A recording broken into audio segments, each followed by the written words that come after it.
Carolyn Glick, it's great to have you back. Thank you for finding some time for us. Oh, thanks so much for having me on your program. It's always a pleasure to talk to you, Frank. Great. Well, let me start by asking you to give us an update from your perspective on the state of the war that has been precipitated, of course, by the horrific attack by Hamas against Israel on the 7th of October. Yeah. Right now, our ground operations, we had a 7-day or so suspension of the ground operation in Gaza while we were carrying out hostages for terrorists swap with Hamas, during the course of which we were able to get about 100 or more, actually, of our hostages out of Gaza. They were predominantly children and women who are held. We still have 17 young women who are being held hostage there, most of them between the ages of 18 and 26, and we're very, very concerned about the sexual abuse that they're likely undergoing there. And then we have the rest of the 137 hostages in Gaza are male, and they've also clearly been undergoing serious torture and body mutilation. We've seen evidence of this already. The hostages who were free have told some of what they've gone through. We know some of it, and they were brutalized both physically and psychologically at the hand of their captors. So this is really a hostage crisis unlike any that we've seen ever, I think, in modern times. Right. There are those who say, because it's so egregious a hostage crisis, that there has to be a ceasefire that will enable more of them to be set free. What are your thoughts on that proposition, Carolyn? I understand it. The problem is that the same barbarians who are doing this to our people are at war with all of us, and they seek the annihilation of the Jews. And what we saw on October 7th and what we're seeing now with the hostages is that we simply can no longer cohabitate this area alongside them.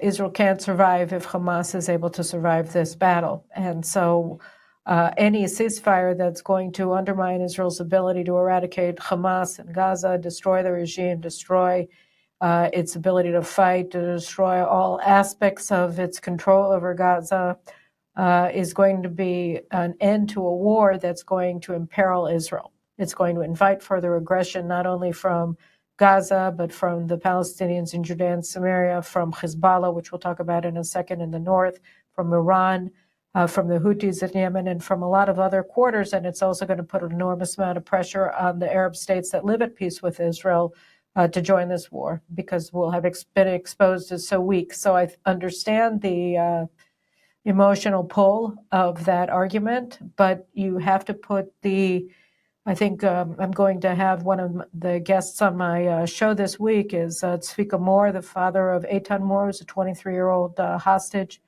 And he and his friends, whose sons are also being held hostage, who were taken with his son Tzvika, they were doing security at the dance party in southern Israel that was attacked. So their view is very clear that you have to understand that the collective comes before the individual in times of war. And so that's got to how be we feel. Tremendously courageous thing for him to do, given that it probably is not going well with his son. Carolyn, I just have to ask you on a question that is on a lot of our minds, and that is public opinion polling and a lot of anecdotal evidence certainly indicates that there's broad support within the Gazan community for Hamas. So when you lay out, as I think we have to, a very draconian response to Hamas, what is your view of what you do about the Palestinian population of Gaza that supports it, that I think, in fact, has indicated that it strongly approves of what was done to the people of Israel on the 7th of October, for example?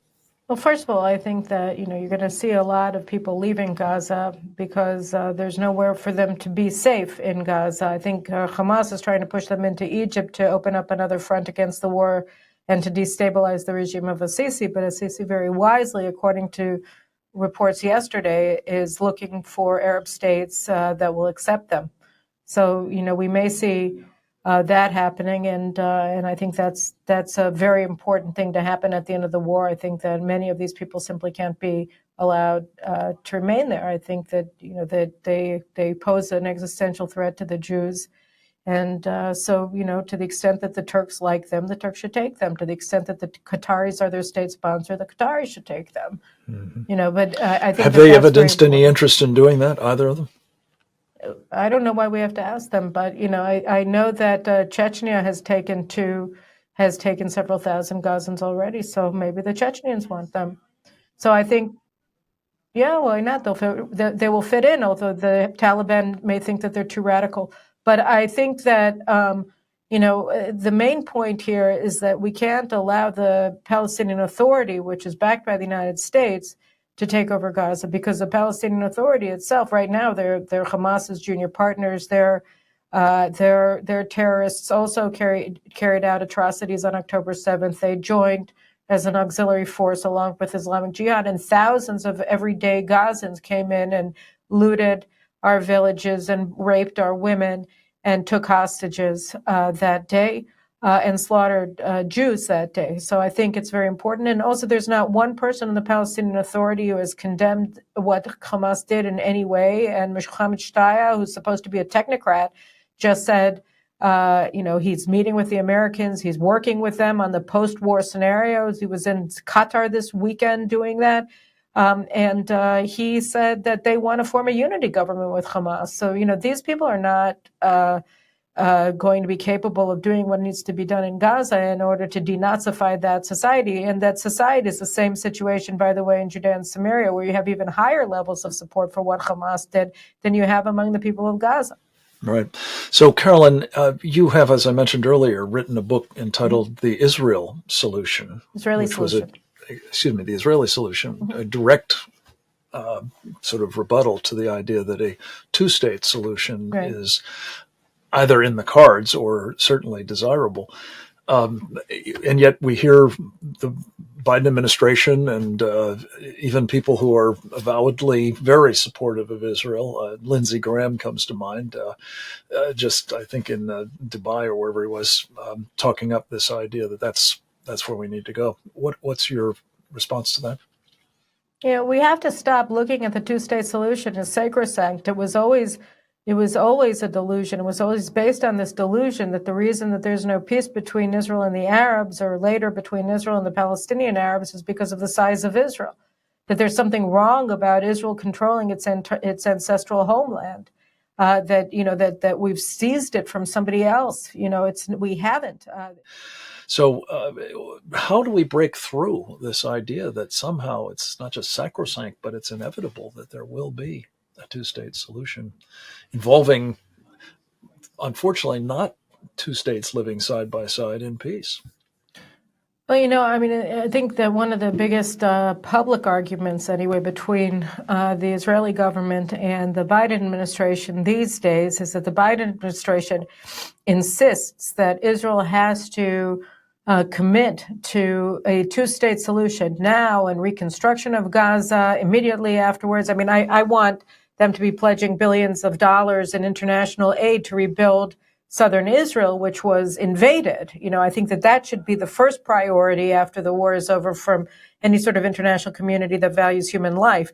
But be that as it may, I think that the fact is that the day after, such as it is, as in Israel's view, involves Israel controlling Gaza, because there is no other force that can be trusted to maintain a situation where Hamas and other jihadist elements aren't able to rebuild their power. There's nobody that can be trusted to do this, not UN forces, not some sort of imaginary Arab League force that's going to come in and be opposed to it. What we found throughout our entire 75 years is that every time that there's an international force brought into a border area, whether it's in the Golan Heights or in the Sinai or in Lebanon, or in Judea and Samaria or in Gaza, they never do anything except protect Israel's enemies and create a buffer to make it very difficult for Israel to defeat enemy forces that are attacking it, and they often attack them from UN facilities. And as happens now every single day in Gaza, UNRWA, the UN Refugee Works Association or agency that operates in Gaza, is supposedly neutral. It's totally not neutral. Almost everybody in UNRWA is a Hamas terrorist, and all of their installations are being used as terror bases against Israel. So I think it's very important to point this out. And we can only trust ourselves. I mean, we cannot place our security in the hands of any other force. Yeah. I'm so appreciative that you've helped calibrate on UNRWA. As you know, Carolyn, one of its former employees is now the director of intelligence on Biden's National Security Council. What could possibly go wrong? Well, in point of fact, a lot's going wrong. And I want to come to the United States and its impact on all of this in a moment with you, Carolyn. But before we do, you mentioned Lebanon. You said we were going to talk about Hezbollah. I think that's imperative that we find a little bit of time to do that. Israel is clearly recognizing that it can't live with Hezbollah with its 150,000 or more rockets and missiles either. What are you forecasting on that front?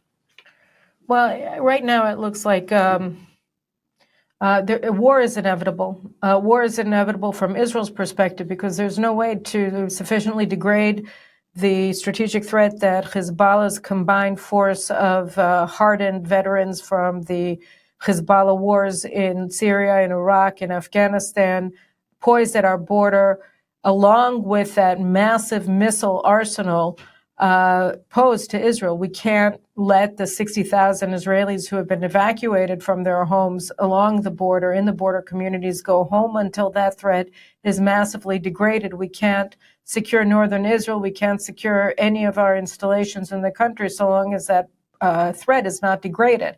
And we know because those missiles can range the entirety of the nation. I mean, they can take out all of our air bases. They can take out all of our highways. They can take out all of. I mean, they reach every single square centimeter of Israeli territory. And we're not talking about little pipe bombs. We're talking about bombs with payloads of up to 2 tons, and they're precision guided. So this is not.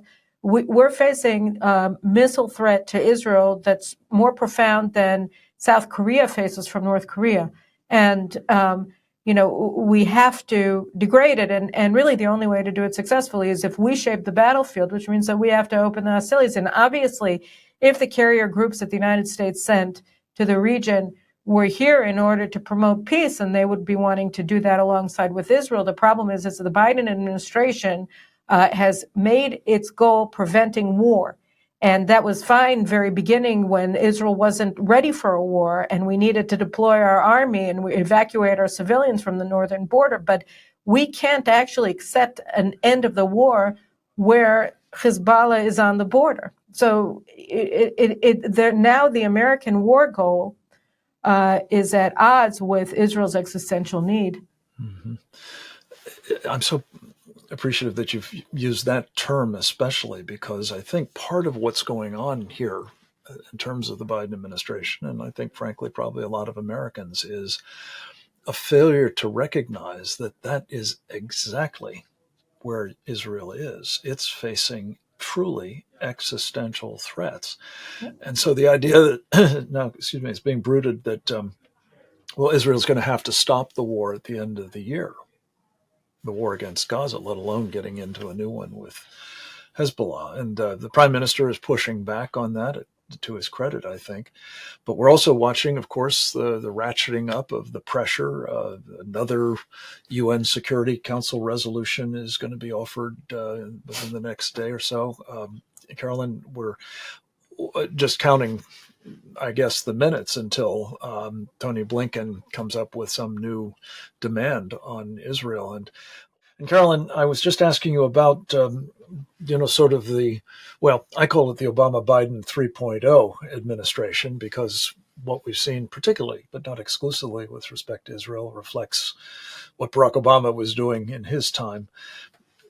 where does that relationship stand now, and how do you see Israel navigating the kinds of pressures that are increasingly being brought to bear, among other things, on the supply of armaments? And I'm anxious to get your thoughts on what we can do to help. Well, as they say, it's complicated.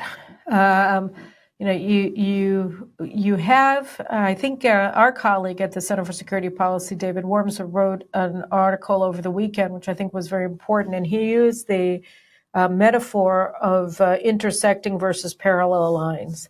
And he said essentially that the United States and Israel are intersecting lines. We're not parallel. We're not traveling together. We don't share the same goals in this war. There are some points of intersection, the main one being that the Americans completely agree that the slaughter, the Holocaust of October 7th is completely unacceptable, and that Hamas has to pay a major price for it. But the U.S. policy relating to Israel, relating to the wider Middle East, remains the same policy that they had on October 6th. And that policy is a policy that seeks to realign the United States of America away from Israel and away from its traditional Sunni Arab allies and towards Iran and Iran's proxies, including Hezbollah, which controls Lebanon, and Hamas to a certain degree. Although Hamas sort of was harmed, obviously, by what they did on October 7th, but the Palestinians, as in larger form, as part of what they refer to themselves as the resistance axis, which is the axis of jihad that seeks the annihilation of the state of Israel, and by the way, also of the United States of America. And so the United States under Biden has re-implemented Obama's policy of realigning the United States towards Iran and its proxies and the Muslim Brotherhood as well, and away from Israel and the Sunnis. And we see this very clearly in the way Can that I the just Biden say, Carolyn, yeah. this seems to be, if I may say, a great understatement. I mean, what they've done that I believe is vastly worse than anything Obama did, and that's hard to say, has been just relentless appeasement at every turn, even when our own forces are attacked by the Iranians, as they have been on scores of occasions, and our ships and others now being put under attack as well by Iranian proxies. But this is beyond Obama, I would say. But your point is that it's really bad, and it certainly is undermining Israel at every turn, is it not? It is. I mean, the United States is very much under attack. U.S. forces in Syria, U.S. forces in Iran, in Iraq, by Yemen, by Iran's Yemenite proxy, the Houthis, by Iranian militia in Syria, Hezbollah in Syria, in Iraq, are attacking the United States Embassy. They're attacking U.S. forces. They're attacking U.S. bases. They're attacking U.S. shipping. They're attacking U.S. naval ships, naval craft in around the Bab el-Mandab in the Red Sea. And so these are all acts of war against the United States. And the Biden administration has really been refusing to take any action against this, so that American servicemen in these areas are truly sitting ducks here, because the United States won't do anything because they want to preserve the policy. And the policy requires them to appease Iran, not to fight Iran. And that's what they're trying to force Israel to do as well. And the most dangerous place where that's really manifesting itself is not even in Gaza, it's in Lebanon. And again, Amos Hochstein, the Lebanese papers just reported last week. I wrote about this in an article that came out in JNS yesterday. That the U.S. policy is to try to force Israel to surrender territory, much of it strategic, to Hezbollah-controlled Lebanon in order to prevent war. And so they want Hezbollah to win. The Holstein plan is a plan for a Hezbollah victory over Israel in this existential war. So will it avoid war for another 5 minutes? Yes, but is Israel going to be in even greater peril if we take this deal? Absolutely. So I'm not even we sure have to it buys you recognize 5 minutes, Carolyn. You are absolutely emboldening both Hezbollah, of course, but also its sponsor. And this is a formula for utter disaster. And I just can't imagine that there isn't more of an outcry against it here in the United States. Uh, Amos is an individual I'm unfamiliar with. Where does he sit and who does he work for? He's Biden's advisor on energy affairs. He was the one who Energy. Oh. Yeah, he's a presidential advisor. He's the one who forced the maritime border agreement down Israel's throat last year, just before our election, when he was dealing with an interim government that was about to lose the elections. And which gave Hezbollah access to gas wells to in the Gulf? to the Kana natural gas platform in the Eastern Mediterranean, which was supposed to give a steady source of income to Hezbollah. But amazingly, sort of in an act of God, I would say, a week after the Hamas attack, Total Energy, which carried out the exploration of the Kana gas field, said that it had no commercial value and that they had found water in the well. So, haha. But that is a God thing. Yeah, but Hochstein thought that there was. Everybody thought that it was a massive gas field, and he made Israel cough up our economic waters and our territorial waters and our share of the Kana gas platform to Hezbollah. Okay. Last minute. What can Israel's friends in America, true friends in America, do to help at this moment? I think it's really, really important for Congress to start bringing in for hearings people like Hadi Amar, who's the U.S. envoy to the Palestinians, who has a record of supporting Hamas. And he's deeply antagonistic towards Israel and towards its right to exist. And he is the one running the show on everything having to do with U.S. policy towards the Palestinians. He should be brought in to testify under oath before Congress about what he's doing and how the United States is trying to purge, to denazify Palestinian society, and why it is that the United States is arming and training a Palestinian army under the Palestinian Authority that is dedicated to the annihilation of the Jews. An immortal threat to those in the West Bank as well as in Israel proper, I'm afraid. Carolyn, thank you. This is an important call to action. We will amplify it everywhere and Thank you. see what we can do to get it done. God bless you, my friends. Stay safe and keep reporting.